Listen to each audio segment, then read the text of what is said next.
asalaamaaleykum mbokku téléspectateur mbokku internet yi ginnaaw ba leen nuyee bu baax di leen jaajëfal à chaque fois si ànd bu ngeen di ànd ak ñun comme nag tey ni nga ko gisee ñu leen di dëttal seen grand entretien ak njiital mouvement bi ñuy duppee mon pays mon avenir ku ko jiite ngeen xam ko bu baax mu wuyoo si turu Ibrahima Cissokho tey nag ñu daal di koy seet si fii ñun journaliste yu nekk ci commune Tivaouane Peulh Niaga Niakoulrab daal di sekk ak moom waxtaan comme ni ngeen ko xamee nag ginnaaw élection yi ba léegi gis ñu ko mu def benn sortie au niveau communal ba tax na tey jii ni mu am initiative daal di jàkkaarloo presse locale bi pour daal di yëy yàbbi si yoo xamante ni xew na si commune bi ak au niveau national mais balaa ñoo dugg si waxtaan bi comme que dama fi nekk ak samay mbokku naataango ma permettre la ñoom tamit nuyoo ak mbokku téléspectateurs ak internet yi Cheikh Anta ma lay nuyu di la bàyyi ak kàddu gi nga nuyonte mbokku téléspectateurs yi. Donc bonsoir ñu ngi nuyu commune Tivaouane Peulh Niaga Niakoulrab di peut-être tey présenter format bi ça va être un peu difficile parce que mën na wax bienvenue sur la zone TV ni sur Malcolm wala donc Demba Xibaar et que ñuy rafetlu aussi initiative bi parce que collaboration dafa war a am si ñuy liggéey et que ça va permettre en même temps ki nga xamante ni mooy acteur politique bi au lieu de passer partout donc muy am ay répétition ak loolu ñu jël format bi aussi ñu si sant équipe technique bi ñu àndal di leen si sant di si sant aussi ki nga xamante ni mooy Ibrahima Cissokho mi nekk mon pays mon avenir mu nekk koo xam ne nag depuis élection yi ba léegi bi mu amee chute donc dégguñu ko il a préféré peut-être daw làqu ji ci presse nationale bi nga xamante ni xamuñu réalité commune bi et que tey mu may ñu occasion bi aussi ñu ko ci nuyu di ko sant mais avant tout aussi ñuy massawu commune Tivaouane Peulh Niaga Niakoulrab ci cas de noyade décès yi nga xamante ni am na fi et qui di lancer aussi benn message de sensibilisation à nouveau que ni géej gi dafa nekk loo xam ne c'est dangereux et que plage yu ñu interdit baignade la yëpp may nuyu aussi Demba je vais lui laisser au fait la parole Demba maa ngi koy ziar moom xam naa ni coiffure bi wat bi moom day génne iti forfait 200 300 rek waaw. acca yaakaar naa loolu am na solo en même temps aussi tamit si plateau bi Demba mu ngi fi Caporal Info ñu nuyu la ñu mbàyyi la ak mbokku téléspectateurs yi ak internet yi. waaw Malcolm di la nuyuwaat bu baax a baax di la ñaanal yàlla defal jàmm mais aussi tam di ko ñaanal ñëpp ñoo xamante ne ñu ngi fi muy cadreur yi macha allah yàlla na liggéey bi gën a rafet macha allah di nuyu ñi nga xam ne ñoom ñoo nekk ci ginnaaw itam di nuyu suñu invité bi tey muy monsieur Ibrahima Cissokho jiital mouvement mon pays mon avenir di nuyu itam sama mbokku taalibe Baye Maolana Cheikh Ibrahima muy Cheikh Anta di ko ñaanal itam yàlla na ko yàlla defal jàmm tawfeex ak taysiir mu ngi def ci dëkk bi lu am solo daal mais aussi tam di baalu ñëpp àq ci tabaski bi ñu génn di baal ñëpp àq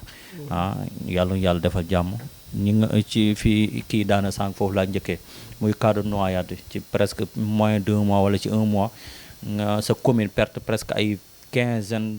de jeunes yoo xamante ne tey amaana amoon nañ avenir tey ñu dem deewee noonu kon état bi war na cee mën a jóg commune bi itam war nañ cee mën a jóg daal foofu laay daan la samay kàddu. yaakaar naa loolu am na solo encore une fois naka noonu balaa ñoo dugg si waxtaan bi ñu daal di jox kàddu gi suñu invité muy wuyoo si turu Ibrahima Cissokho maa ngi koy wax sànq mu nekk njiital mouvement bi mon pays mon avenir ñu bàyyi ko mu nente mbokku téléspectateur internet balaa ñoo dugg si waxtaan bi monsieur Cissokho ñu nuyu la ñu dalal la si plateau bi ak jàmm. waaw merci beaucoup Malcolm maa ngi sant ñëpp di la remercier Caporal Info Malcolm Xibaar ak Cheikh Anta nga xam ne tey jii yéen a sekk plateau bi di nuyu ñëpp mbokk ñëpp di leen baal àq tamit si tabaski bi ñu jógeen te di leen baal àq ñaan yàlla ñu tee koy ati at te tal ko yaakaar naa ni di jaale aussi waajur yi nga xam ne tey ñoo ñàkk seen doom par rapport ak noyade yi léegi rek laa doon jokkoo benn kilifa ba dëkk fi di pour ñu xool daal de manière générale lan la si état war mën a def ak lan la fi collectivité mairie bi mën a jàppee ba cas noyade yi mën a deñ wala su deñu tam mu wàññeeku donc maa ngi sant ñëpp di gërëm ñëpp di wax asalaamaaleykum waa mbokku Tivaouane Peulh Niaga Niakoulrab. encore une fois mbokku téléspectateur di fàttali rek nar nañu waxtaanee ñaari ponk yu gën a mag yu am solo yaakaar naa situation politique communale bi dinañ si yi yàbbi lu bëri en même temps aussi tamit au niveau national loo xamante ne moom fay xew comme ay yëngu-yëngu politique surtout mën nañ si wax ay élections législatives xam naa yëpp ci biir grand format bi daañu ci yiy yàbbi gën ci leer ak yow naka noonu ma jox kàddu gi Cheikh Anta ñu bàyyi la nga ubbi ak sa laaj bu njëkk ci biir. donc ñu ngi koy jaar donc Cissokho je vais pas dire je sais pas si on va l'appeler chute ou déception parce que n'oublions pas aussi que ni il faisait partie où il était le favori boo xamante ni tiitaloon na wala nit ñi jàppoon nañ seen bopp ni tiital na Benno Bokk Yaakaar ba altercation bi gën a violent bi fi am si diggante moom ak Benno Bokk Yaakaar lu coalition boobu la amee woon. ñu bëri jàppoon ni tey bu nekkul première day nekk deuxième à notre grande surprise ñu gis ni mu génn 4e position. On voulait savoir nan la ko dundee ak pour moom lan moo doxul par rapport ak li mu waroon def est-ce que c'est pas que ni c'est pas un homme politique. ou c'est pas bon on va dire politicien. nan la analyser loolu ak moom lan la jàpp ni moo doxul carrément wala fan la faay am ba chute bu méttee nii am su jëloon 2e on peut comprendre mais 4e surprise la si ñun quoi en fait ñun ñu dem analyser yëpp ñun ñu dem ànd ak moom di dugg fu nekk on a eu une grande surprise peut-être 4e boo xam ne day mel ni ndaare la xam nga yenn kii boo ko jëlee day mel ni da nga jël ndaare xam nga nag et puis depuis lors aussi dégguñu ko mu annoncé wu si presse bi fi nekk presse nationale bi la dem et que yooyu moom peut-être dañ lay raayal di la laaj si yoo xamante ni fekk am na foo waroon gas bu baax gasoo ko loolu donc loolu laay koy njëkk a laaj analyse yooyu laay xaar si moom. waaw Cheikh Anta maa lay remercier si sa question bi mais d'abord permettez ma sant vraiment tey jii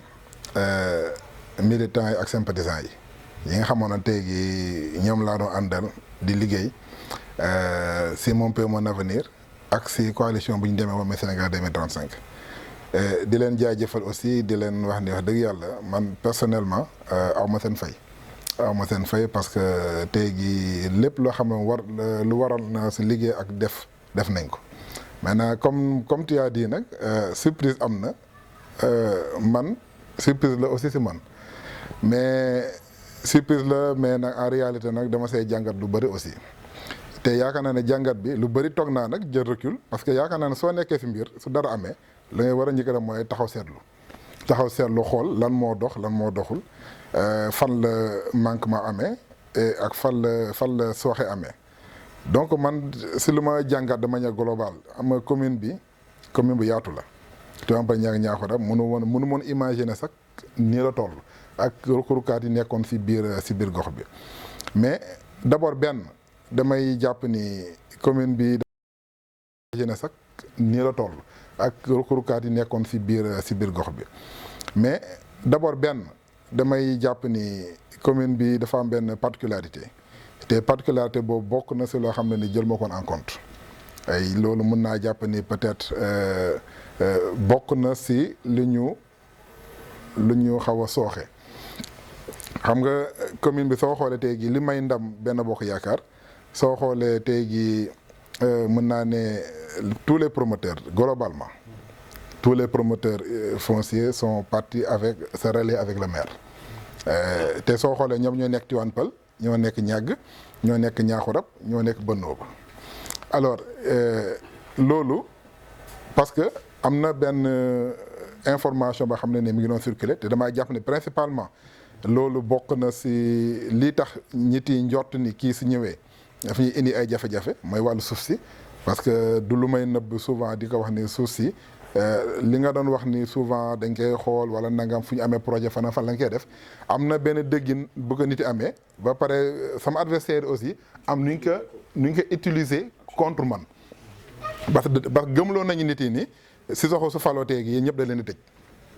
alors que c'est archi faux parce que wax dëgg yàlla gisuma ban maire mooy mën a tëj nit yaakaaruma ko mais xam nga tey gi li mu leen doon wax mooy peut-être aw moon occasion aussi dem comme ñoom si télé yi di wax loolu bokk na aussi si deuxième erreur de communication parce que ñoom ñu ngi doon communiquer si télé locale bi Tivaouane Peulh Zone TV mais ñin suñu éléments yi tamit demuñu woon di indi ay contre-réponse ay contre-vérité gis naa ne loolu tamit si lu sooxe woon parce que xam nga soo dëggalee ay nit nga xam ne si loolu la ñuy teddee nga ne leen kii soo la nga falee mooy seen musiba parce que lépp li nga doon am si teraanga da leen koy xañ kooku ak ku mën a doon amoon na ay jeunes yu doon ànd ak ñin mais si loolu la ñu rocceeku parce que dañoo jàpp ni seen nijaay seen bàjjen seen tonton si jaaykat suuf yi la bokk te sax su faloo da leen di indi ay jafe-jafe alors que bon ma ne leen loolu peut-être erreur bi mooy il fallait apporter une réponse très tôt wax ak nit yi que nekkoo si tànk yooyu parce que ay projet soo koy indi si dëkk war nga xam foo koy def man foofu laay wax mënoo indi projet jëlee ko bitim réew nga ñëw xamoo foo koy. mais commune bu toll nii quand vous mentionnez le mot édite ou là ça fait un peu peur. édite foncier.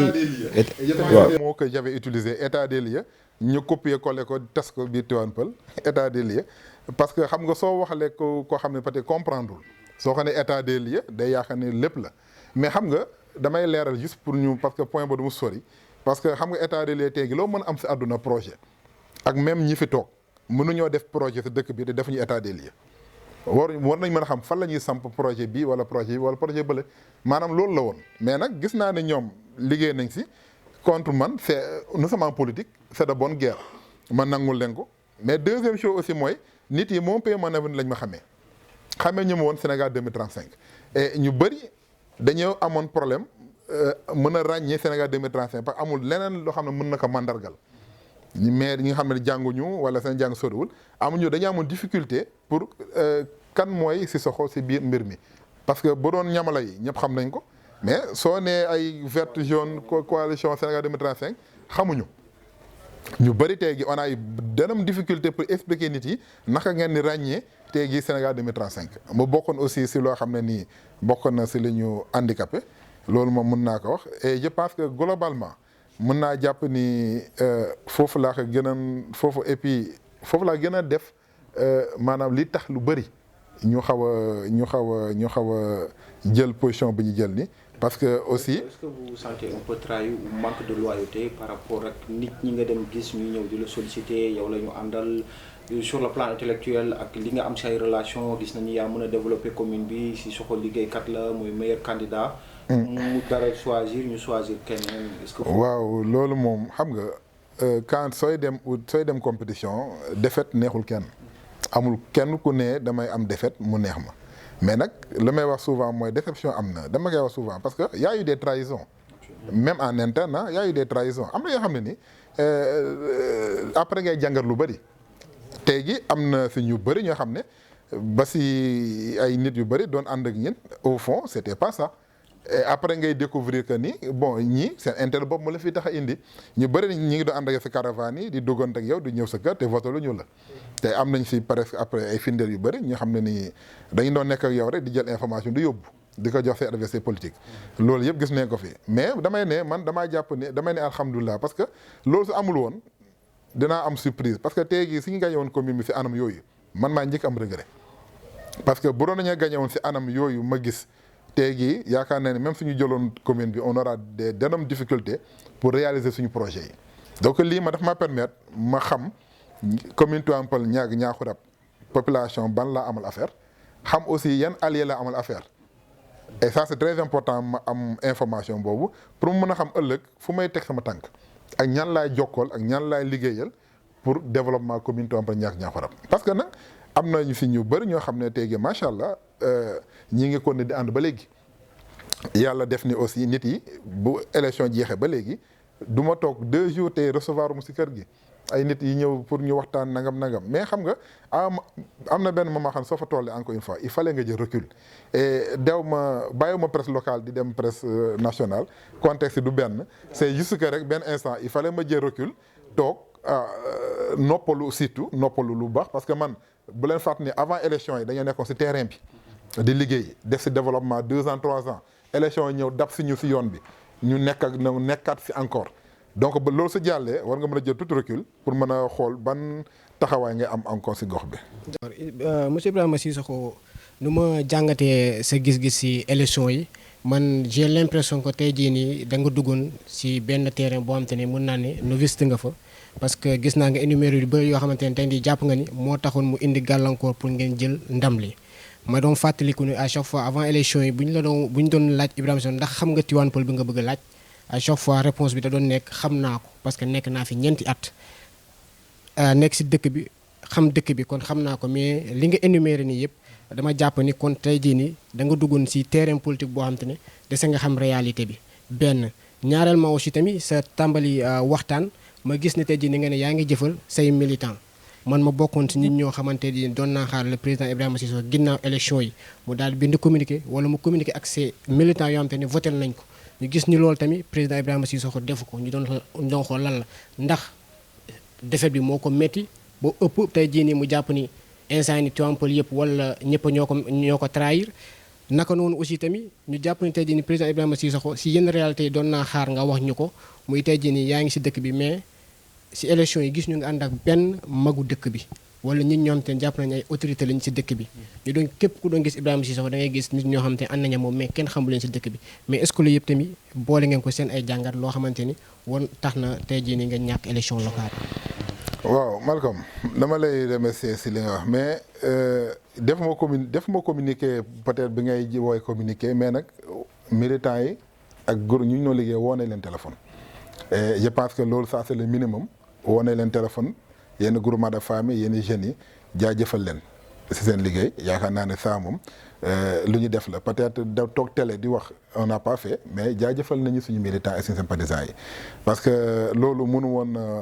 woon ñàkk parce que am na nit fay ànd ak moom ànd nawle laa doon wax te ànd nawle cër la yaakaar naa ànd nawle cër la donc loo si def rek. du xeebal du dara parce que ñooñu moom mënumaa mere ñëpp c'est pas possible donc loolu moom mënul nekk parce que ñi ma doon àndal encore démb barki démb am naa si ñoom satisfaction et li nga wax noonu pratiquement dëkk bi xam naa dëkk bi ay problème am je pense que loolu laa doon wax je connais les problèmes de la commune parce que dugg naa fu nekk xam naa problème jàng-jàngale bi xam naa problème wér-gu-yaram bi xam naa problème infrastructure yi mais nit yi nag nit daal lëndëm nit mënoo ko xam Malcolm mënoo xam jikkoy nit da ngay njort lu mu la wax ngay mën a jàpp munoo njort ni tey jii nit ki nee na la bëgg na la da ngay nekk sa jabar sa kër wala sa rax mu dem votalu la te doo xam parce que bañ gàcce la ñuy wax nga bañ gàcce moom nit ki lu nekk sa xolam moom ak yàlla doo ko xam donc côté boobu moom damay ne kenn mënu la ne doomu aadama yi maîtriser nañ leen ba si ñoom ñiy gagné tey gi dañoo am surprise parce que xalaat ñoo dañuy gagné ba dee dëggay dëgg donc ñoom même ñoo am nañu surprise malgré tous les moyens qu'ils ont investis parce que bu du woon tey jii taxawaay bi am si dëkk bi moyens yi ñu investir élection locale duñ ko investir ils ont investi énormément de moyens parce que xam nañu l'enjeu est là dem nañu ba gëm ni am na des gens conscients une population consciente par rapport à ça il fallait sortir les gros moyens peut-être Benno aussi a sorti les gros moyens ça il faut le dire maintenant par rapport à ça te ñin suñu moyen bopp la ñu doon demee ça aussi il faut nga souligner ko nekk ñu yor ñu alal boo xam ne mënoon nañu permettre ñu mën a def comme ñoom lu ñuy def déedéet ñun dañu doon ànd ak nit yi rek si ànd nawle bi ma wax souvent te pour ñu ànd liggéey dëkk bi parce que ànd liggéey la mooy ànd nawle magi dëkk yi ngay wax nii lu tax ànd magi dëkk yi yooyu ngay wax xam naa ñëpp xamante nañu fii mais xam nga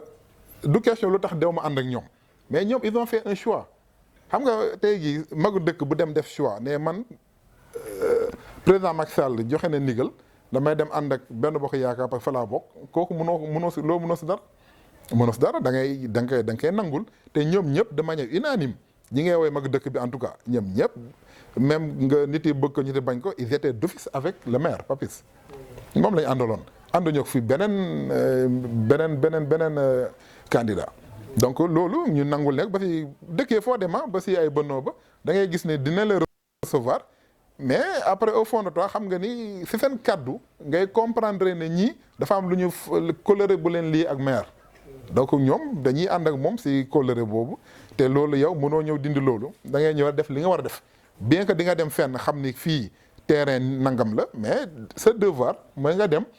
jaay leen sa programme wax leen li nga fi def ak yéene bi am si dëkk bi donc loolu yaakaar naa ni loolu mooy politique et je sais pas très di nga novice bu ñuy wax politique man gëwuma loolu c'est pas ça le problème mooy c'est-à-dire que population Tivaouane Peulh Niakoulrab ils ont fait un choix délibérément ils ont choisi le camp de Benno Bokk Yaakaar en l'occurrence votel Maman Sokhna Diop muy la maire te loolu ay jinne voté wu ñu ay nooxa voté wu ñu ay nitu njaay ñëw voté ñu nangul leen ko nag personnellement mooy lu ma waxoon nangul parce que jour bu élection yi jeexee si guddi si jinaa sama téléphone woo Papis personnellement félicité ko parce que nit da ngay gentleman nit da ngay liggéey te nit doo soxor parce que man sama bopp tey jii su ma gagné woon wala bëgg nit yi woo ma di ma jaajëfal donc moo tax ba mu gagné jël naa sama téléphone woo ko félicité ko ñaanal ko jàmm ak équipe am. macha allah waaw mais man comme balaa Demba di dem su ma mënee dugal foofu parce que là vous avez parlé que novice la wala du dara. bu ñu fàttali ni Ibrahima Sissoko bi mu ñëwee mouvement la démarré. tout à fait njëkk a laaj ñëpp par rapport ak financement yu mu dem def par rapport ak yëpp ñu bëri dañ ko interpellé woon koo wax mu ne non Ibrahima Sissoko politique wul. acteur développement ngir jàppale askan donc nit ñi gisee ko tey koo xam ne tey développement moo ko ñax ñor mais du politicien mu dem mu changer carrément élection yi ñëw mu dugg si politique. non changé wu ma en fait c'est-à-dire. parce que là il nous avait c'est-à-dire tey jii li am mooy man acteur développement la et te population bi dama koy rappeler toujours télé la ñu nekk ñoo ma demandé ak ñi may àndal pour nga bokk ci élection yi man c'était pas un choix délibéré waxam dama waroon bokk ñëw damay wala projeté. résultat yi wane na ko. non xam nga ñu lay demandé. personnes yu ñëw sa kër mën nga nekk candidat. waaw mais 5 personnes nga jàpp rek mais tey jii ñaata nit ñoo ma voté macha allah soo ko compté di nga xam ne kon ëpp na li ngay njot mais xam nga lu am solo mooy population mooy jeune wala femme ngeen di jàppale ñu ne yow mi kat ndegam sa doole bopp nga ñuy jàppale peut-être su la joxee mairie di nga am moyen gën ñoo jàppale. mbir mi c'était ça. ku lay effectivement parce que man dëgg yàlla xaaruma ci gouvernement xaaruma ci état xaaruma ci lenn lépp lu may def sama doole bopp ak sama partenaire laa ko defee. defuma lenn loo xam ne ni état jox na ma ko wala gouvernement wala lii wala kaa déedéet ci sa doole bopp ci li la yàlla wërsëgalee ci ngay jël di ci doon dimbal doomu aadama yi. te ci loolu laa gëm d'ailleurs et jusqu'à présent bi ma wax ak yow ci loolu laa nekk. maintenant est-ce que politique bu gars yi di wax sax dama si doon waxtaan ak jeunesse bi ku si nekk sa gis-gis bi nga am politique man damaa jàpp ne politique mooy li ngay jëf mais politique wax nii rek ak def ay promesses bon am na ñoo xam ne si loolu la ñu dëkk mais man mënuma ko yëpp tey mënumaa ñëw tim askan dig leen loo xam ne ni gëwuma ko du ma ko def te gëm naa ni loolu gëw naa ni aussi du ma ko mës a def parce que bokkul sama éthique bokkul sama gëm-gëm voilà je préfère wax ak nit yi dëgg jeunesse bi mag yi ñu xam ne ni dëkk bi daal ñin ñoo ko bokk allah kulli àlli ñin ñoo ko mën a liggéey du keneen te mënoo ko liggéey sans waa doomu dëkk bi c'est-à-dire tey jii kenn mënul liggéey dëkk bi sans waa dëkk bi muy maire bi muy man muy keneen muy chef de village mënul nekk képp ku si mën a dugal sa loxo tu es obligé nga ànd ak waa dëkk bi ak doomu dëkk bi pour ngeen defar dëkk bi te ma dama gëm ne loolu mooy développement. d'accord yaakaar naa loolu leer na dem ba léegi. waaw mais aussi tam sànq yaa ngi ko wax muy Tivaouane Peulh réalité Tivaouane Peulh parce que am na ñoo xamante tey ni ñu doon communiquer waa ji de un dëkku fi de deux itam maanaam na laa ko mën a waxee kii buñ ko falee itam suñu mag yëpp la ñuy jàpp teg leen ci kaso bi troisième bi itam muy problème mu ay problème yu ci bëri da ci kii comprendre ñun ay pël lañu keneen du ñuy jiiteeg leneen ak leen man yooyu maa ngi ko doon dégg ci ay politiciens yu mag yoo xam ne ñu ngi ci biir dëkk bi yow tey est-ce que gisoo ne tey mbokk sama mbokk mi moom laa mën a jàppale tey gisoo politique gu Sénégal tey dafa dem ba dugg ci mbirum mbokk diw mi nekkul pël man duma ko voter diw mi nekkul joola wala nekkul njaago bon loolu juste que c'est dommage c'est dommage Sénégal yaakaar naa ne président suñu maam bi lu ñu fi liggéey ak depuis président Léopold Sédar Senghor du tey la ñuy toog di wax waxu ethnie ay xeet parce que tey jii kër boo dugg fekk fa xeet yëpp man may soo duggee suñuy kër sama rakk yi ay seen jabar ay pël lañu estiva sama rakk yi jigéen see ay séeréer seeg ay joolaa xam nga kon du problème xeet la ñuy wax Sénégal fii kër boo dugg fekk fa xeet yëpp ñu toog et discours boobu c'est un discours haineux boo xam ne ñu koy def dañ leen war a tegaat si yoon ak ku ko mën a def waruñu la bàyyi sa ngay continuer wax jooju parce que gis nga Sénégal mooy dëkk boo xam ne mag yi dañ kaa liggéey ba pare car macha allah fii du dëkk boo xam ne da ngay wax kii pël la kii séeréer la kii bambara la comme ñu ko gars yi waxee malien la dëkku fi mais man sama dëkku Tivaouane fa laa dëkk c'est-à-dire tey jii fii la ma yàlla wërsëgale fii laa dëkk naa Nord Foire 10 ans Nord Foire dëkk naa fa 10 ans donc tey jii mënoon nga faa jënd leneen mais tey jii yàlla fii la ma wërsëgalee ma jënd fi terrain tabax fi dëkk fi ak sama njaboot kon ki fi dëkk 1 an ki fi dëkk il y a 1960 ëppalewu la dara si Tivaouane Peulh parce que man pour man fii laa dëkk bi laa dëkk nga teg fa dara moo gën man loolu laa gëm gëw ma ni ay fii laa cosaanoo sama maam fi cosaanoo loolu amul fenn xam la am fii laa dëkk nu may def ba def dëkk bi jëm kanam man loolu laa gëm te affaire xeet moom du ma sag sori da di débat boo xam ne ni amul solo Sénégal gëm naa ni ak tarixa luy wàllu xeet wàllu tarixa du débat parce que ku nekk moom am nga sa gëm-gëm te nit ku ne da nga war a respecter gëm-gëmam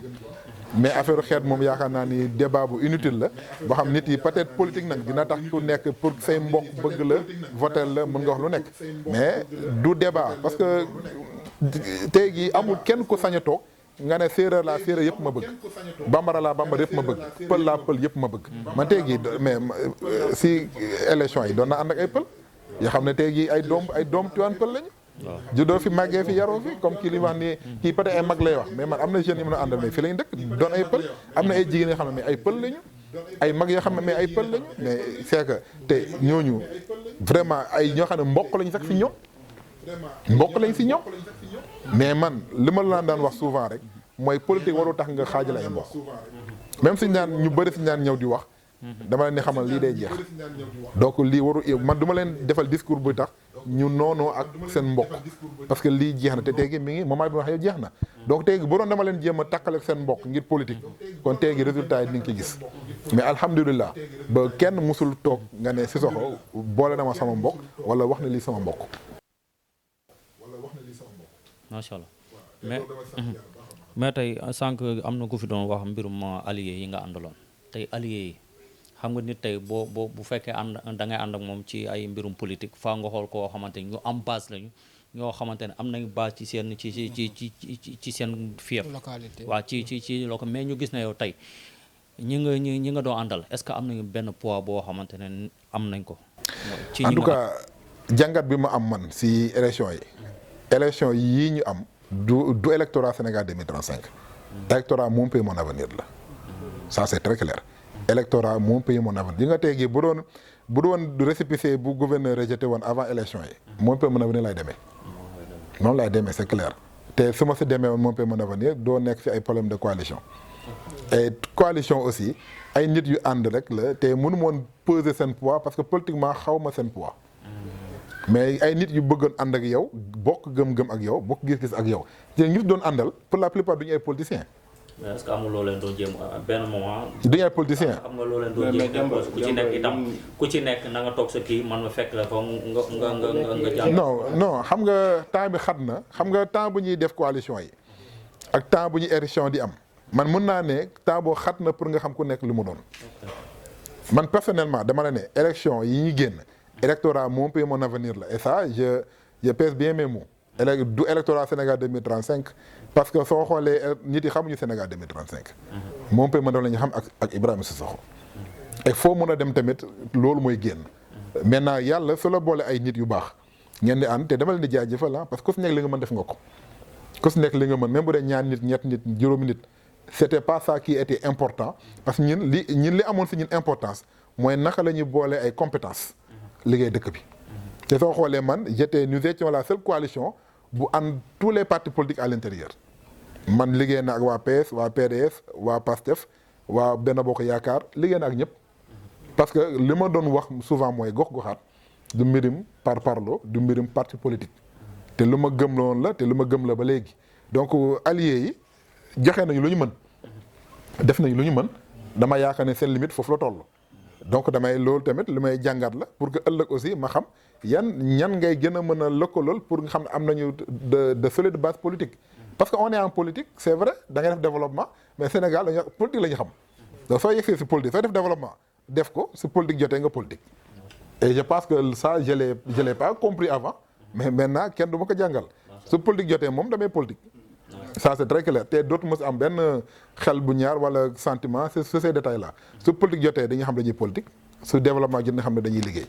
donc man ñaar yooyu moom ça je l'ai très bien compris et incha allah li si kanam raw li gët. donc d'accord foofu damay dugal benn question par rapport à ces alliés quoi parce que ñu gisoon la au départ on avait vu Aïdara mu déterminant ngeen di ànd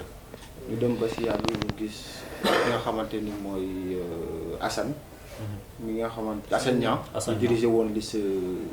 proportionnelle bi am ñu jàpp ne erreur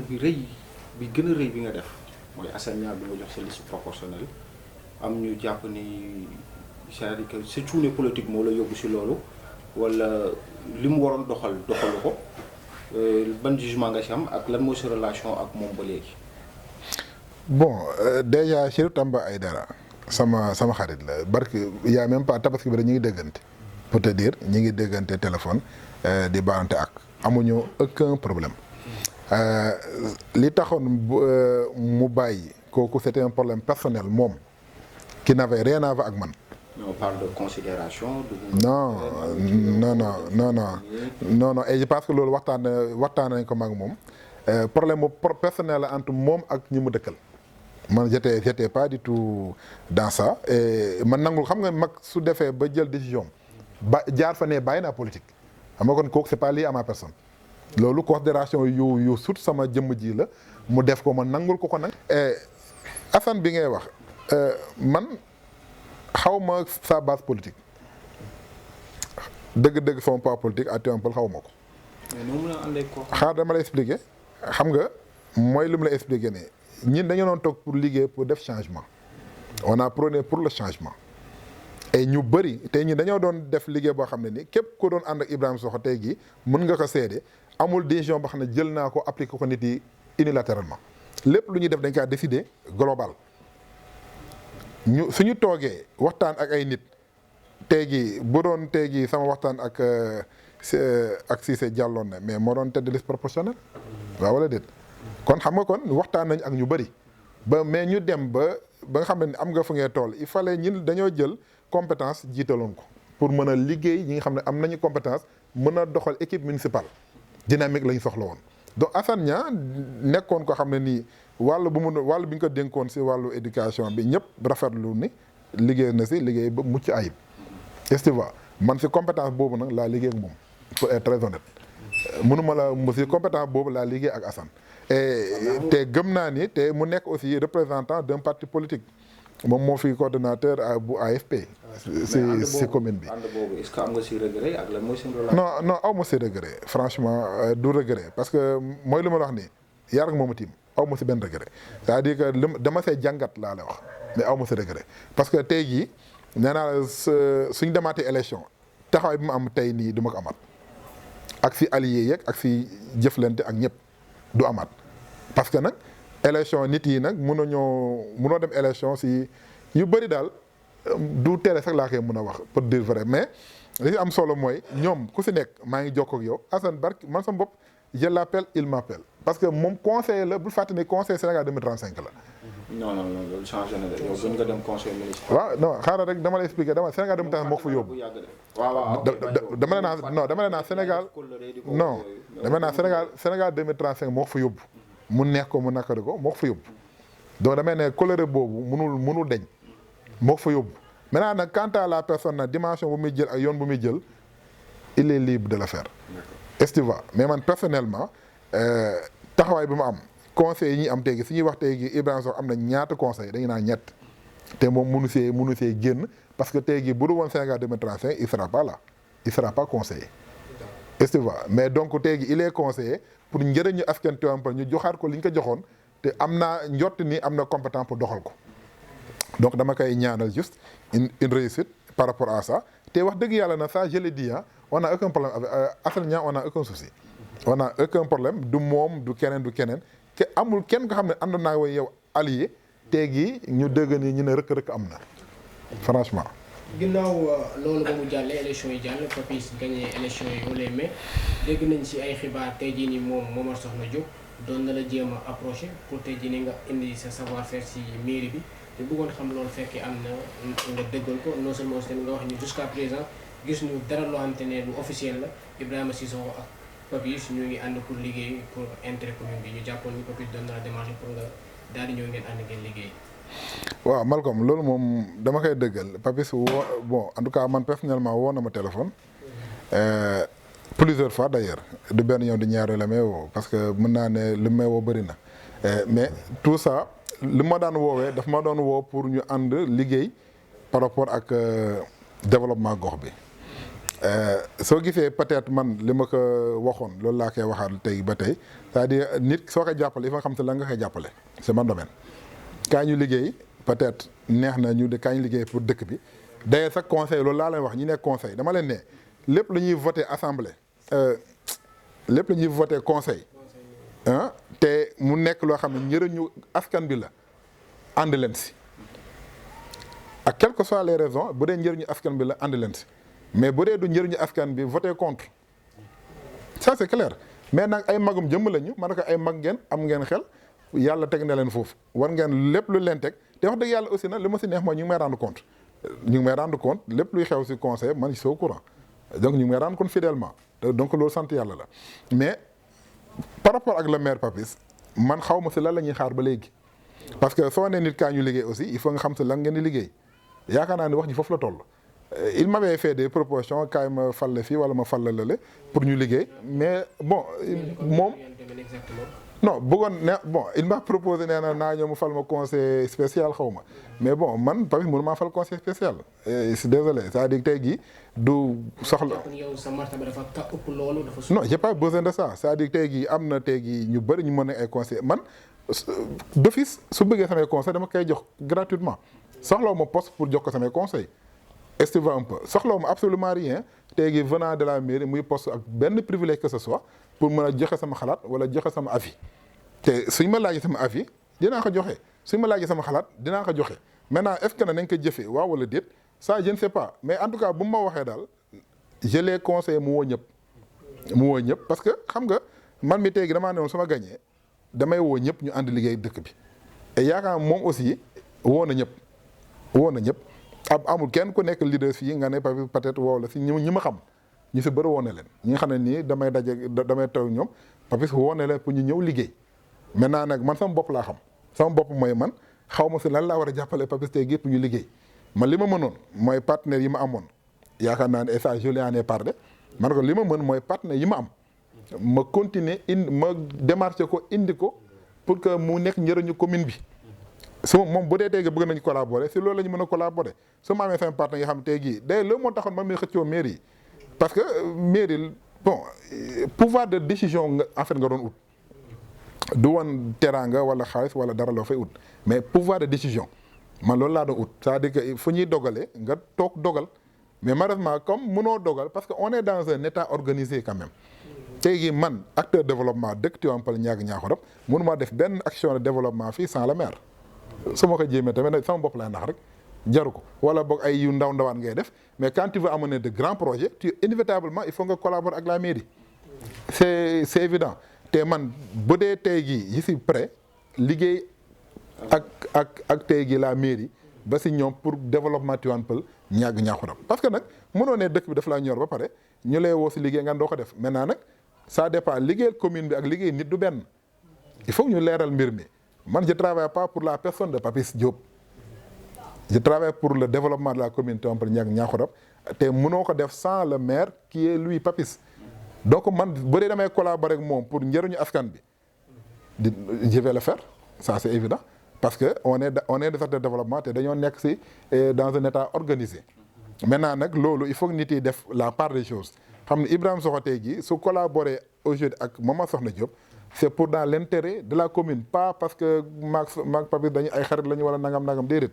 c'est pas ça et yaakaar naa ni moom ba léegi si tànk yooyu lay wax mais li ma ko laaj ba léegi peut-être laa amagul lu leer sama bopp mooy si ban domaine dëgg-dëgg la bëgg ma jàppale ko xam nga man yàgg naa former ay boobu je pense que li ma wax ne yàgg na de doon naa former ay dans les collectivités locales doon naa leen former si finance doon naa leen former si comptabilité de matière doon naa leen former si yu bëri donc am nañu compétence tey jii jàppale mairie ba si seen conseils municipaux yi mais mën na leen former bu du dara sax mën na leen former leen mais loolu yëpp tey jii xeetu jàppale la boo xam ne mën nga ko jàppale tey jii gox bi. mais xam nga Malcolm lan moo ful foofu parce que man su ma nee la dama bëgg nga jàppale ma si lii laa lay jàppale boo si gisul sa bopp pour man war nga ma jox contre proposition ne ma mënuma la jàppale fii je peux pas être un conseiller spécial mais mën naa la jàppale si domaine bi ak nii ak nii du tey bi ko Papis woowee proposé la loolu nga laaj ko si lan nga ko jàppale yow xam nga si li nga nekk à l'aise ak li gën a facile nga jàppale ko si est-ce que loolu proposé nga ko wala est-ce que du vous cherchez en même temps foo mën ni dem yóbbaale sa mouvement bi mon pays mon avenir bëgg a dem si moom ak collaboration boo xamante ni du sa personne lay collaborer mais sa mouvement ngay bëgg a yóbbaale tey ba nga xamante ni lu ñu fi def wala dara da ngay préparer waat élection yi di ñëw jaay sa mouvement pare waat tey ñu ne lii kat duggoon na si maire bi mais si portu mouvement mon pays mon avenir la nekkaale donc foofu aussi moo am lu leer. élection yi gisoon nañu ay candidats yu bàkkoo yenn projet yoo xam ak gis nañ si ndax candidat bu ne moom am na bilan. alors que am na bilan bu boppam moom aussi tamit loolu la comprendre bu ko effectivement mais xam nga tey jii Cheikh c'est évident que man moomatuma sama bopp mënuma décider sama bopp mënuma waxal sama bopp lépp lu may wax ci turu Mon Pays Mon Avenir lay doon donc man s'il y a une collaboration ça sera entre Mon Pays Mon Avenir et la mairie Tivaouane Peulh collaboration foofu lay nekk mënul nekk sama entre man ak Papis entre Mon Pays Mon Avenir la ak la mairie Tivaouane Peulh collaboration boobu moo mën a nekk mënu am beneen collaboration te bu dee collaboration boobu am na da nga koy toog waxtaanee ko c'est-à-dire te du may toog moom di naan ñuy teg maag moom ak fa non su boobaa dañuy toog de manière très professionnelle am Mon Pays Mon Avenir ñu ko fekkee moom am ay maire ñu ko fekkee. mais du question Mon Pays Mon Avenir parce que man moom laay expliquer tey gi développement bi may def Mon Pays Mon Avenir partenaires yi. du sama jëmm ji la ñuy jàppale en réalité mouvement bi la ñuy jàppale pour la plupart c'est les partenaires de développement donc man mënuma. nga bëgg a démarcher ay partenaires. non si quand tu dis partenaire. partenaires yi bu ñuy ñëw ils connaissent pas carrément yow yaa ñu wax ne dama am mouvement mais c'est ta personne. yow la xam yoo xam mais xam nga la ma doon ñu koy def non mais parce que man soxlawuma dama askan bee soxla et yaakaar naa ne tey jii képp ku mës a dugal loxoom Tivaouane Peulh gis nga ni partenaire mooy ñëwal boppam. nit yi teg nañ seen bët xam nga man damay bañ souvent affaire u Sénégal wala affaire u partenaire affaire xaalis dafa sensible askan même soo leen di jàppale leen si lu transparent man su ma ñëwee nee leen lépp sama alal la damay wax lu ma neex rek lépp diwu sama poche donc ñi am yéene jàppale man Ibrahima parce que samay xarit lañu wala samay nangam lañu mais suñ ko defee defal ñu ko pour sama jëmm ji Ibrahima Sokho est-ce que tu vois la preuve en est que même suñuy joxe xaalis même suñuy defar parfois yenn pompe yi xaalis bi mais du jaar sax affaire yow du jaar sama loxo. si loxo ñi koy defar ak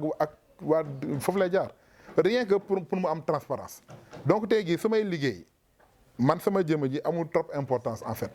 su ma bëggee suñu bëggee liggéey et je pense que Mon Pays Mon Avenir c'est très normal tey jii suñu bëggee liggéey ak mairie bi mu nekk si turu Mon Pays Mon Avenir bañ a nekk si turu Ibrahima Sokho tout simplement. tout en sachant que Mon Pays Mon Avenir boobu yaa ngi koy préparer peut-être d'ici 5 ans mu am récépissé. tey bu partenaires yi ñëwee même maire bi buy taxaw sa base yi nga xamante ni say affiche day feeñaale donc déjà yaa ngi toog loolu c'est de la récupération. mais waaw intelligence boobu. non analyser non yaa ngi analyser selon ses avantages. non moo tax man la nag bu dee réellement Maman Sokhna Diop Tivaouane Peulh moo ko ñor franchement loolu war ko déranger. yow parce que Tivaouane Peulh moo la ñor mën nga fi indi ay partenaires saa ñu jaar si Mon Pays Mon Avenir c'est pas une obligation forcément Mon Pays Mon Avenir amul benn faut te dire une fois daaw ji nga si période yi avant élection yi mais indi naa fi ay partenaires yoo xam ne pourtant jaarul fi man est-ce que un peu c'est que il faut nga xam partenaire bu nekk ak si yan condition lay ñëwee man su may indi partenaire munoo muus fexe ba du ma ko def si turu Mon Pays Mon Avenir parce que effectivement aussi mouvement bi dañoo ne mouvement de développement ak social il faut que mouvement aussi def ni au lieu ñu ne Sissoko moo def nangam mais Mon Pays Mon Avenir def na développement def na social parce que am na si tey gi ñoo xam ne ay membre lañu ëppalewu ma leen si dara lu dul maay président kii mooy lii kii mooy lee mais ëppalewu ma leen dara si mouvement bi donc nag quand tu démarches des choses logique la nga teg ko si table bi ñëpp xam ne lii moo fi nekk parce que sinon yow sa bopp ngay jaay en fait mais man maa bëgg tey gi lépp lu ñëw jaar si tur Mon Pays Mon Avenir et loolu mënu déranger nit parce que tey gi même bu dee sama tur la jaar tu es obligé tey gi nga xam ne nii Ibrahima Sokho soo ne Ibrahima Sokho Mon Pays Mon Avenir ngay wax soo ne Mon Pays Mon Avenir après di waat Ibrahima Sokho rek mais dama ne tey gi mairie bi ñun ñëpp mën nañ ko jàppale si fànn bu ne man je suis prêt laa la wax ne jàppale te Tivaouane Peulh xaaruma mairie pour jàppale Tivaouane Peulh wax dëgg yàlla bu may doon liggéey si Tivaouane Peulh xaaruma mairie mais am na yenn domaine xam soo fa bëggee dugg il faut nga collaborer ñoom maintenant yi nga xam ne yow sa doole may na la ko yooyu yu ndaw yooyu yi nga xam ne yow sa doole may na la ko mën nga ko jëflante ak ñoom def ko ak ñoom par rapport ak population directement mais yenn grand projet yi nag franchement yi nga xam ne moo doon sama yéene bu may def campagne teg naa si yenn projet yu bëri yoo xam tey gi ay yéene la woon pour indi ko si dëkk bi te yéene boobu mi ngi fi ba tey te Papis toog na moo ko téléphone pas téléphone maa ma waxtaan nañ si nii mu xamal ma ni aussi que partenaires yooyu dina leen recevoir suñu ñëwee man j'attends que voir léegi nag Covid bi jaar na fii tabax yëpp jaar na mais ñooñu marocain teegi juste marocain suñu confirmé teegi seen ñëw Sénégal mais je vais les mettre en rapport avec la mairie en l'occurrence Papis parce que ñoom teegi li ñu bëgg indi c'est des lampadaires solaires may ñu ay dons lampadaires pour éclairer dëkk bi donc loolu man mënumaa xañ loolu Tivaouane Peulh te gëm naan aussi du Papis amul ban intérêt waru am mun a am intérêt pour bañ loolu est-ce que mais on voulait savoir en quelque sorte on dirait que da nga nanguwul Papis mu jiite la si lenn dañ ko gis tax ba si forme de parrainage yi ngeen di def mu nekk coordonnateur du parti bi au niveau communal bi ngay parrainer nga jël say parrain tëb ko moom dem jox ko Ismaïla Madior. non vous avez même du mal à lui remettre ça ginnaaw bi ngeen wootee unification ngeen ñëw nga bokk mais da nga ko tëb. non da nga am man dama am benn stade personne bi en personne. dama bu lay diriger d'une autre manière yaay jiitu da nga may diriger mais man maa lay jiitee dama lay kii. non parce que loolu amul xam nga la moo tax loolu la moo tax loolu amul. Papis du question ma bañ ma diriger ma fii parce que bokkuñu si lu tax mu may diriger amul benn instant xam ne dama bokk nañ ko mu mën ma fa diriger. mais mooy sa mère. xaaral dama la expliquer non xam nga nit aussi soo la nga posé question da nga koy bàyyi mu répondre c'est-à-dire que tey jii moom bu parrainage yi commencé du Papis moo ma informé dañuy parrainer maa ngi moom mosuñu si waxtaan indiwuma ay liste nee ma demal parrainer si turu Benno Bokk Yaakaar parrainage yi initiative personnelle la ñin mouvement moo peut mën d'avenir pour jàppale son excellence le président Macky Sall donc ñun ñoo jël si initiative pour dem parrainer Benno Bokk Yaakaar estiva ak la majorité présidentielle bi ñu ko defee yëppul ma ko Ismaïla Madior Fall je l'ai amené directement en ville fële Mermoz fa laa ko yóbbu peut-être jaaruma si ay Omar Gueye jaaruma si Ismaïla Madior Fall ville laa ko yóbbu directement déedéet yóbbu ma ko Rufisque directement maa ngi ko yóbbu Mermoz siège pour dire parfois nit yi dañuy wax yi nga xam ne ni maîtriser wuñu ko man Papis ba doon teegi daf maa remettre ay liste nee ma nañu parrainer mais dama koy delloo ma aw ma problème boobu mais maa ngi moom mosuñu waxtaan si mbirum parrainage. mais bu la joxoon doog ko parrainer. non dama la ne joxuma liste pour parrainage donc man suma débat bu amul importance joxuma benn liste gi nee ma. président biir Benno Bokk Yaakaar Papis mooy sa kilifa. si biir Benno non xam nga dama lay expliquer moom laa xam nga Benno Bokk Yaakaar man dama la yàgg wax ni bokk ma parti politique. te pour nga bokk Benno Bokk Yaakaar il faut nga bokk dans un parti qui incarne Benno Bokk Yaakaar mooy taxaw nit yi nga ne Benno Bokk Yaakaar laa bokk. keneen nee la APR laa bokk comme APR moo nekk effectivement ñi dañu am mouvement mon pays mon avenir ñëw bokk ci majorité présidentielle il faut que nit yi comprendre différence bi man tey gis benn kilifa laa am ci biir te mooy président Macky Sall parce que ñun ñoo jël initiative mon pays mon avenir ñi ne ñun dañuy ñëw jàppale son excellence président Macky Sall donc du affaire APR du affaire Benno c'est pas ça moo tax du coup ñoom aussi du ma leen mere suñu jëlee seen décision te boolewuñu la si à 100% parce que yow da ngaa ñëw bokk dans la majorité et moo tax dañuy naan la majorité présidentielle loolu la ñuy wax donc quand on dit majorité présidentielle. Sokho bokkul Benno Bokk Yaakaar bokkul APR bokkul ci coalition non actuellement ñi ngi si élection législative bu dee fa nga bëgg a jëm bu dee élection législative yi ñu bokk ñun mon pays mon avenir Benno Bokk Yaakaar la ñuy jàppale. mais bokkoo leen ci coalition bi. mais coalition. attends dama lay xam quand vous parlez de majorité ñu gis ci Sokho parrainel kii ñu gis ci. mais xam nga majorité Sénégal dama lay expliquer Sénégal Benno Bokk Yaakaar la ñëpp jàpp ni mooy majorité bi donc man bu dee cadre boobu la ñu ko jàppee gis damay leeral ni effectivement ñin foofu la ñu nekk instant bi Benno Bokk Yaakaar te la preuve en est que rien que tey xam nga dëmb pourtant dañuy am ay réunion ba Rufisque te. les cadres convergents des cadres Benno Bokk Yaakaar su ñuy def seen réunion dañ may convoqué damay dem est-ce que parce que moom laa la mënoo ne damaa bokk si majorité présidentielle bi Benno Bokk Yaakaar di def dara te doo dem cadre convergents des cadres Benno Bokk Yaakaar tey jii man bokk naa fa. xam expliqué la non. commune bi loolu lañ soxla mag ñi nga xam ne jàppale woon nañ la mouvement bi li ngay former li ngay lépp dafa compliqué les gens. non mais du former bi ngay lépp. dañ ko laajoon mu ne bokkul Benno Bokk Yaakaar bokkul durant les élections locales. waaw mais nag parce que bokkul. ne ba déet mais on veut savoir. waaw léegi dama leeral mbir mi xam nga élection locale man sama liste sama yoonu bopp laa jël. liste parallèle ànduma ak Benno Bokk Yaakaar. d'accord en tant que nag mouvement moo peut mandavanee bokk si majorité présidentielle tey jii pour élection législative yi ñi ngi biir Benno Bokk Yaakaar. donc d'office si Sokho mën nañ considérer maintenant ñi nga xamante ni ñooy seetaan nit ñi que ni mi ngi biir Benno Bokk Yaakaar maintenant Benno Bokk Yaakaar la bokk.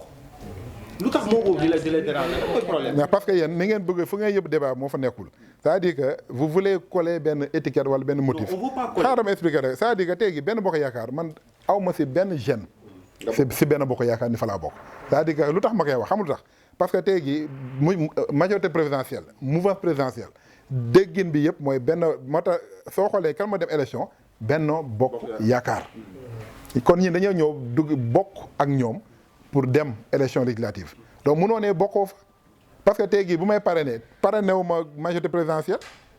Benno Bokk Yaakaar laa parrainé yaa ngi dégg donc su may dem si nit yi dama leen naan damay parrainé mouvement Mon Pays Mon Avenir day parrainé Benno Bokk Yaakaar parce que xam nga mooy lu ma wax ni yi nga ragal féete dafay xañ a wërsëg man damaa yàgg wax ni état laa bokk mosuma ko nëbb de. non yow da nga non état laa nekk non dama non parce que bokkuma fa woon dama lay expliquer non parce que non parce que yéen li ngeen jàppoon mais bokk mais aw ma carte de membre mais bokkuma non attends xam nga moment yi ngeen ma koy laaj bokkuma benn mais léegi am nga carte est-ce que tey jii même chose laa leen di expliquer waat cadre Benno boobu ngeen di wax ni dama fay bokk wala dañuy bokk décision Benno yi c'est pas ça mouvement Mon Pays Mon Avenir moo dem jàppale Benno pour ñu gagner élection législative yi. xam nga il faut que wax ji te soo nee da ngaa dem jàppale leen c'est-à-dire que da ngay ànd ak ñoom si lépp te tey jii lépp lu Benno nekk man si laa nekk parce que mouvement Mon Pays Mon Avenir moo jël décision ànd ak waa Benno Bokk Yaakaar pour dem gagner les élections législatives mais le mouvement est autonome yi nga Cheikh dama la koy waxaat encore une fois seen askan yëpp dëgg. mouvement Mon Pays Mon Avenir yoonu boppam la nekk mais tey gi fi élection taxawee nga war a jël décision politique da ngay xam mënoo toog tey gi ñi ne élection législative am na kan ngay àndal pourtant waxtaan nañ ko suñu biir am na ñu ñuy seet si am na ñu ma woo ñoom bëgg ngee dani ay ñeneen woon nañ bëgg ànd ak ñoom ak ñeneen mais bu ñu waxtaan suñu biir mais décision bu ñu jàpp moom la ñu ànd mooy la majorité présidentielle mooy waa Benno Bokk Yaakaar Benno Bokk Yaakaar boobu nag ñu jàpp ne moom la ñu àndal man fi laa nekk donc moom la ñu àndal ba keroog élection législative yi jeex incha allah rabbi. mooy nañ décidé ànd ak Papis ah.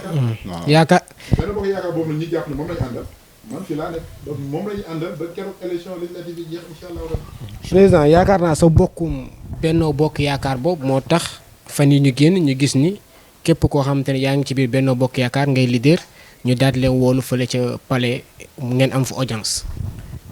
naka noonu audience boobu nu mu amee en tout cas indi na polémique bu bëri fii au niveau communal parce que yenn leader ci commune bi nga xam ne ñu ngi dëkk fii bokk ci Benno Bokk Yaakaar wala majorité présidentielle xaw ma ñaar yooyu ba moo ci différence bi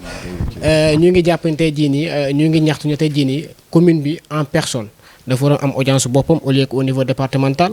ñenn ñi tamit taxaw ne tey jii nii ba leen di convoqué ñoom yëguñu sax département bi la ñu convoqué commune bi lañ jàppoon ni lañu convoqué léegi man ma bëggoon xam ginnaaw ba nga fa demee loo.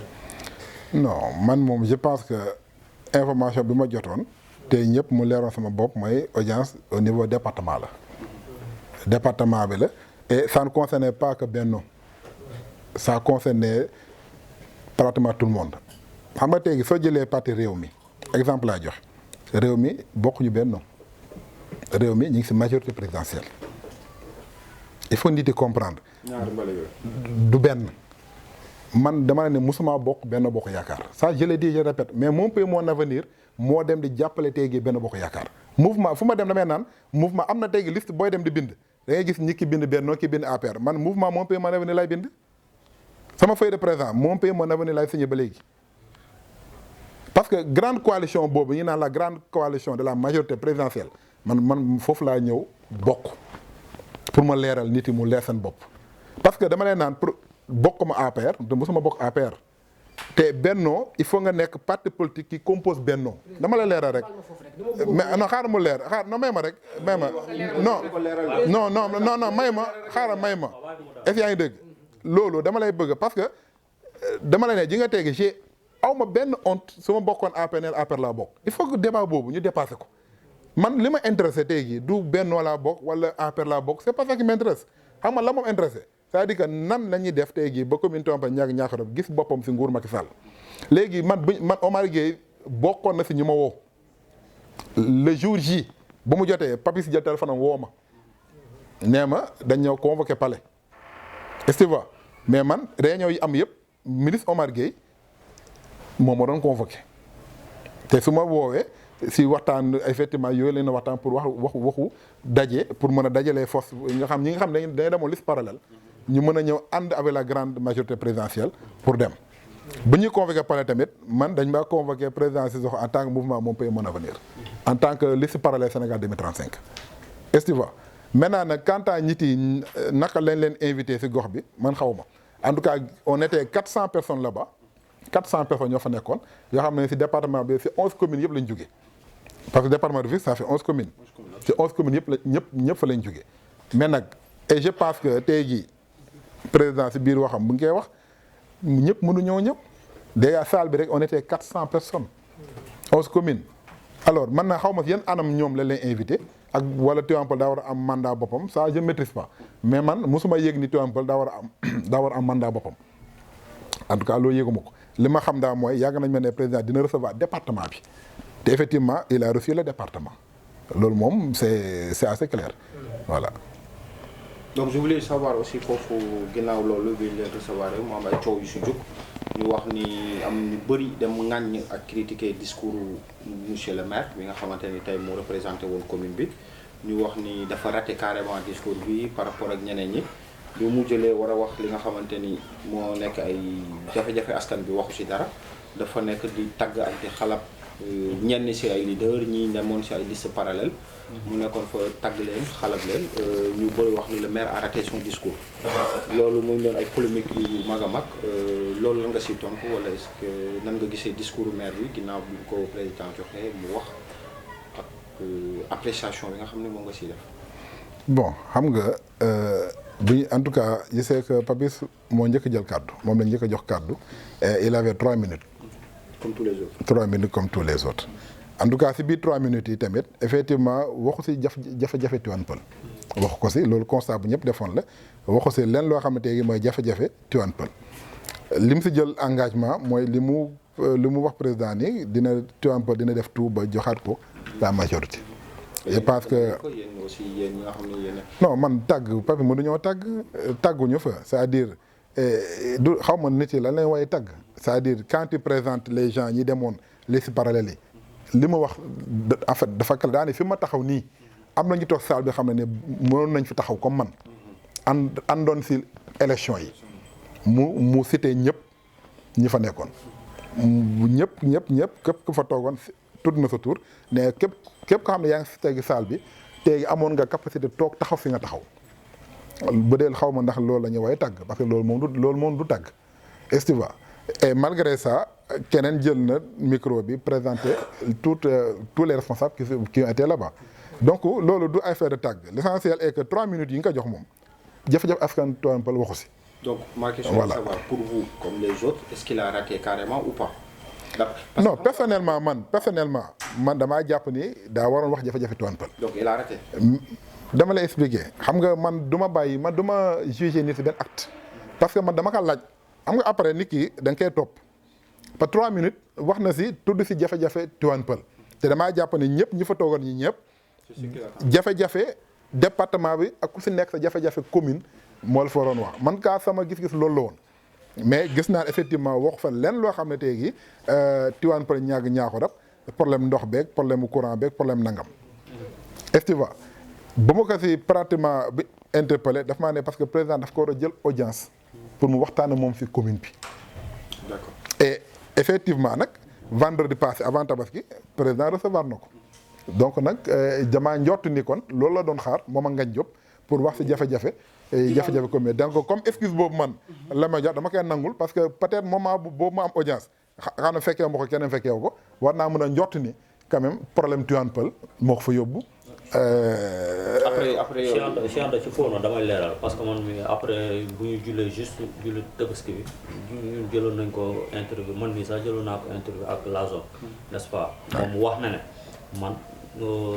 altine xaw ma ban jour daal avant Tabaski bi moom personnellement président recevoir na ko dëgg la mais aussi tam wax na ne carrément mu ngi ci sama page YouTube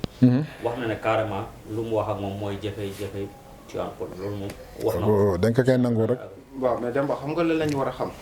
loolu amul lenn lu exceptionnel. président bu ay veillu élection yu mu tiit ñëwee daf ko defari ko koo xam ne on parle de 2 ans moo la fi dese wala dara bu élection yi di ñëw recevoir ko moom kese amul à titre exceptionnel bu mu recevoir. Il a reçu d'autres maires yoo xamante ni tey jàpp na ni war nañ mën a contribuer pour gagner. Surtout ñi nga xamante ni seen commune liste parallèle yi dafa bari. ñoom ñëpp recevoir na leen. bu leen recevoir nag li ko intéressé mooy fi nga nekk nga gagneel ko. boo ko gagnelee nag il va partir sur la base des promesses. et que ñun ñëpp xam nañu il faut pas se voiler la li ñu bëgg wala li Papis bëgg wala li muy rêvé c'est pour un poste de ministre. et s'il pense que ni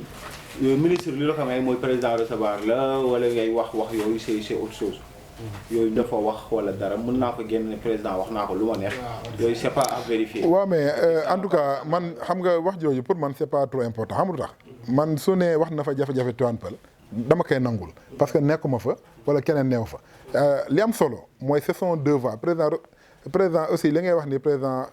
peut-être su fay élection jotee li muy tiit noonu gëw ma c'est ça. non franchement mais waaw mais gëw ma loolu la mais li ma gëm daal mooy war na recevoir ku nekk wax ak yow ak sa jafe-jafe askan ak sa jafe-jafe gox. donc bu dee recevoir na ko nag donc damay njort nii rek d'ici quelque temps normalement on doit pouvoir après élection war nañ mën a gis les résultats n'est-ce pas donc man foofu lay xaaree mbir mi et parce que loolu moom du débat boo xam ne mën nañ si sori tellement en tout cas man li ma. ñu gis ne commune bi dafa am ay jafe-jafe yoo xamante ne du jeex mën naa cee indi benn muy problème mu sécurité. fii moom ku yow mi sax déjà am na sa benn mbokk boo xamante ne déjà mooy loolu dëkk bi insécurité bi fi nekk ak dëkk bi maanaam li fi nekkoon tey commune bi taxawu ci ba ay jeunes yoo xamante dañoo formé ñëw xeex jëlee li nga xamante ne moom moo fi naroon nekk loo xamante ne tey amaana xale buñ ci màggoon du baax muy mbirum jaay yàmba tey yow tey ñi nga xamante ne toog nañ fi tey ban message ngay lancer par rapport ak problème mu dëkk bi ci surtout nag ci mbirum insécurité bi nga xam ne moo fi am.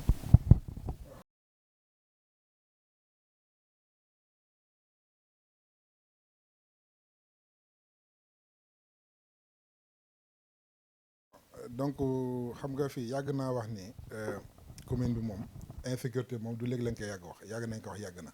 yaakaar naa depuis bu ñu fi ñëwee commencé def développement ñu ngi dund insécurité bi partout ci gox bi.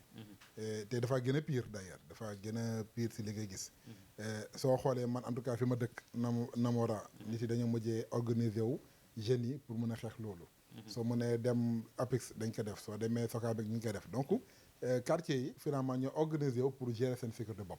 parce que benn poste de brigade gendarmerie bu ñu am fii matul commune. attanu ko donc tey gi foofu lañ doon waxee ni yàgg naa ko même prôné il faut que tey gi nguur gi def fi poste de police. c'est important. c'est-à-dire que tey gi mun Tivaouane Peulh fi mu toll moo mérité wu sax cadre de vie bu affaire bi fi nekk. pour man loolu la war a mën a fayee. non Tivaouane Peulh yàgg naa ko wax te du tey laa koy waxaat quel que soit alpha damaa jàpp ni Tivaouane Peulh si département bi on est les parents pauvres du département de Rufisque. je l'ai toujours dit te nëbb ma ko on est les parents pauvres parce que daa mel ni électorat donc la ñuy doyee. mooy gox boo xam ne ni président Macky Sall mosu ko ñàkk mais mooy gox bu gën a dellu ginnaaw aussi si département bi. donc il faut que nit yi ñu xam ni tey gi li ñu président mën a récompenser tey gi gox bi mooy indi fi infrastructure yi def indi fi écoles yi indi fi hôpitaux niveau 2 wala niveau 3. parce que poste de santé yi dépassé nañ leen. dépassé nañ parce que population màgg na. donc insécurité boobu nag il faut quand même les autorités locales et administratives ak ànd ak population mën ko dox. parce que soo tey gi suñu seetaanee rek musiba am. suñu seetaanee musiba am tey gis nga ñaata nit lañ fa rey si ay jam si ay nii wala si ay nale. yaakaar naa ni loolu du lu ñu mën a accepter. te à chaque fois damay gis ni su malheur amee du ma gis en tout cas ay communiqué wala ay déclaration des autorités qui sont dans cette localité. duñ si wax en tout cas du ma dégg bokk fenn foo xam ne ni am na communiqué bu ñu def pour ces genre de choses là. mais dafay baax yooyu si amee population mën a taxaw quitte à ce que sax ñëpp wàcc tali bi taxaw pour wax ni basta na fi jeex. te loolu du mbirum benn nit du mbirum benn kàcce loolu askan Tivaouane Peulh ñaa ngi ñaaxu ak ñëpp la amul affaire autorité amul affaire kii wala kële. sur le plan communication c'est aussi important de savoir que mairie boo xam ne selon organigramme bi amuñu équipe wala cellule de communication comme ni ko organigramme bi respecté amul y a pas eu de cellule de maire amu ko cabinet amu ko aussi. de façon pour man l'équipe mairie bi en tout cas li taxaw ñun ñu doon xeex manquement yu bëri na. damaa xamul ndax équipe bu bees bi c'est les mêmes manquements ou pas parce que daal apparemment lu bëri changé wul non parce que conseil yi ñoo changé jeex na conseil ñoo changé donc c'est-à-dire que ba léegi c'est la continuité n'est-ce pas donc man damaa jàpp ni tey jii ñoom li taxoon dama ne ñuy xeex pour toog loolu la ñu war a xeex pour commune bi dem kanam parce que nag dañoo xeex pour wax ni léegi dinañu defar en tout cas loolu laa dégg li ñu daan li ñu weesu na mais léegi dinañu liggéey mais man na si liggéey boobu laa ni xaar aussi parce que quel que soit alpha aussi taxawaay bu ñu am du changer si la mairie ne travaille pas mais la mairie nous trouvera encore sur son chemin parce que mairie bi moom je pense que day reculer tax pour une parce que question de aussi temps parce aussi que xam nga lu ñuy nekk nii di wax wax ji yëpp su commune Tivaouane Peulh Niaga Niakoulrab wàccee yoon dinay gis ay nit yu mel ni Ibrahima Sokho taxaw tegaale si yoon loolu moom il faut ñoom aussi ñëpp xam ko parce que duñ fi nekk du ay affaire de kii wala kaa dëkk bi moo ñu ñor donc lépp loo xam inter dëkk bi la si la ñuy taxaw incha allah président ñu delluwaat fu ñu nekkoon foofu ci audience bi ñu jàpp ni tey jii nii audience départementale la woon tey jii nii Cheikh Anta mu ngi ko doon wax sànq lu tax njiital réew mi daal di koy woote tey jii nii yaakaar naa xëy na pour jubóole leen yéen seen biir ñi nga xamante ni yeneen jiite woon ay liste parallèle parce que ñu ngi war a dëtmal ay élection législative suñu kanam déjà campagne bi tàmbali na te yow yaa ko wax léegi yaakaar naa Papis moo xamante ne tey jii nii moo la fa teewal moo la waxal en tant que nga dëkk commune Tivaouane Peulh tey jii nii wax nga ni moom wax na président da koy assurer victoire tey jii ñu bëggoon xam yow en tant que yow sa mouvement bu ngay wax mouvement Mon Pays Mon Avenir ana lan mooy doon seen taxawaay ci élection yi di fàttali aussi ay jamono doon nañ gis ay flyers wala say nit di génn di parrainer di peut-être ñu doon véhiculer benn message boo xam te ne sax tey jii nii on veut Ibrahima Sissoko kon notre maire gis nañ tamit au niveau départemental surtout fii ci commune bi. comme député waaw comme député autant pour moi gis nañ ci commune bi liste yi ba ñu génnee gis nañ en tout cas fii ci gox bi ci commune bi gis ñu benn leader boo xam te ne boole nañ ko ci liste bi est-ce que yooyu yëpp boo ko doon jàngal sa taxawaay ci élection yi législative ak sa mouvement bi ni ngay jàppalee Benno Bokk Yaakaar en même temps aussi tamit le fait que tey jii nii xëy na ñu doon xaar ku ci mel ne yow wala keneen ci commune bi mu fi yeewoo bokk ci liste Benno Bokk Yaakaar au niveau du département te gisuñu ko loolu yëpp ana ban taxawaay ak ban jàngat nga ciy def. bon loolu moom je pense que Malcolm di wax naa ko waxaat ko de peut-être xanaa répétition laay defaat nee naa la commune bi depuis élection dama koy wax commune Tivaouane Peulh Niaga Niakoulrab daa mérité ministre mérité député mérité DG mérité lépp. ça c'est un combat boo xam ne ni du arrêté bu ñuy def loolu aussi c'était toujours un combat mais xam nga nit doo tàmm ne ko yaay tàbb sa bopp alors soo mënee dem soo mënul dem da ngay am ñoo àndal tout simplement mais xam nañu tey gi élection yi ñu jóge woon mooy local amatuñu woon les moyens pour dem élection législative donc il fallait nga ñu dem ànd ak benn coalition te là c'est la coalition Benno Bokk Yaakaar qu'on a choisi lu tax mooy parce que tey jii mooy li ma souvent ne opportunité man fa la gën a gis opportunité développer dëkk bi que feneen te loolu lu ma gëm la te lu ma jàpp la parce que tout simplement tey jii dama koy faral di wax nit yi naan lan mooy différence man du ma opposant j'ai jamais été dans l'opposition donc man si état la nekk di liggéey mënu ma nekk état nag di naan damay opposé à qui que soit on peut pas travailler dans l'état et s'opposer à l'état mais nit yi loolu nag la ñu mënu woon comprendre mais man lu ma mën a jàpp ni mooy tey jii commune Tivaouane Peulh léegi nañ ko si lu bëri mais si li ma jàpp encore si lu président Macky Sall wax mooy tey jii dina bàyyi xel commune bi d'ailleurs keroog bu ñu toogee si bu ñu recevoir 300 emplois maye na ko département Rufisque maye na 300 emplois maintenant nag est-ce que nit ndaw yaa ngi dem bindu gi waaw wala déet loolu xaw ma mais maye na 300 emplois wax aussi ñaata milliards la dugal si wàllu financement si département bi lu toll ay 3 milliards dugal na ko si wàllu financement maintenant nag comment tout ça s'est organisé kooku mairie peut-être ñoo si mën a tontu ak les sous-préfets mais li ma la mën a xamal daal mooy tout simplement commune bi tey jii dañoo war amuñu ministre amuñu DG amuñu leneen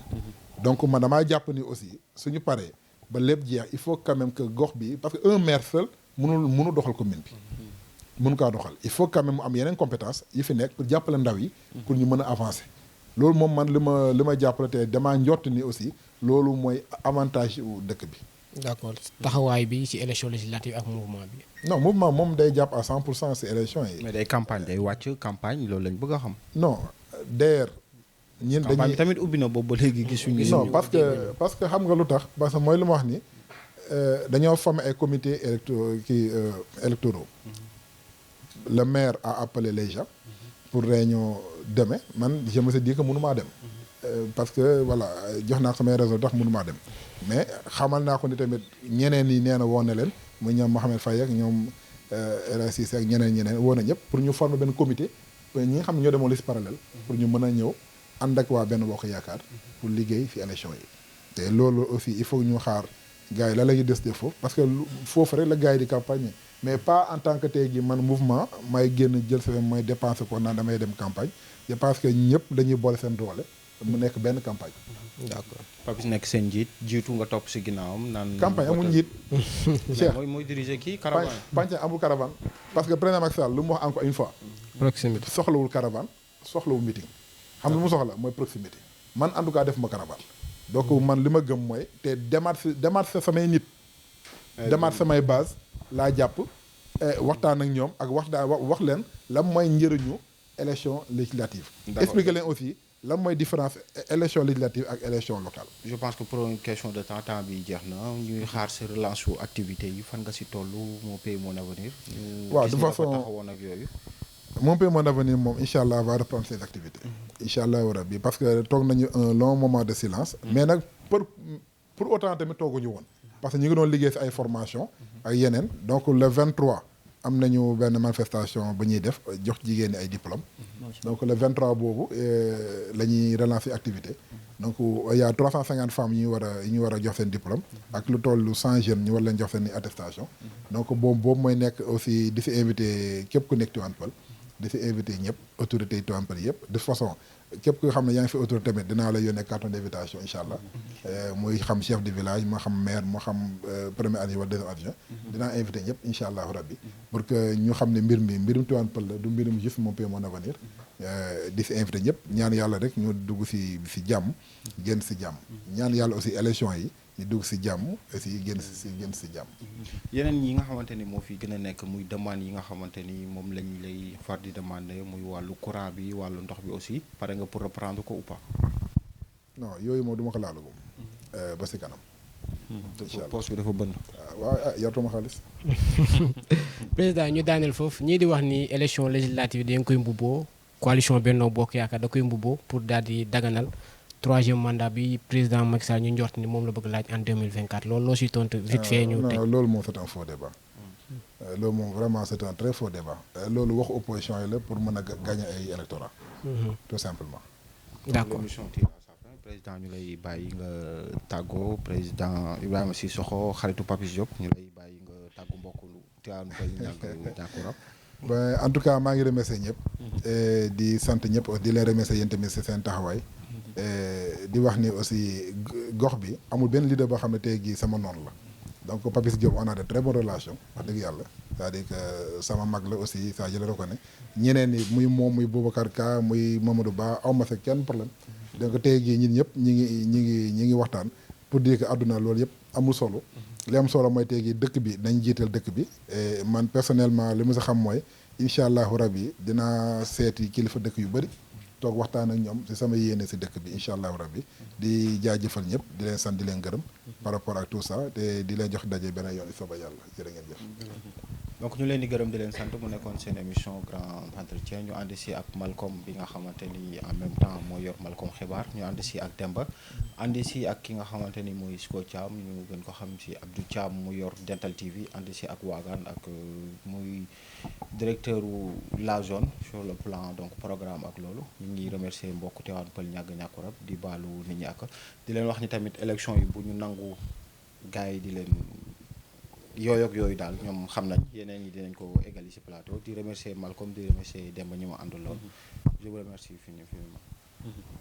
jërëjëf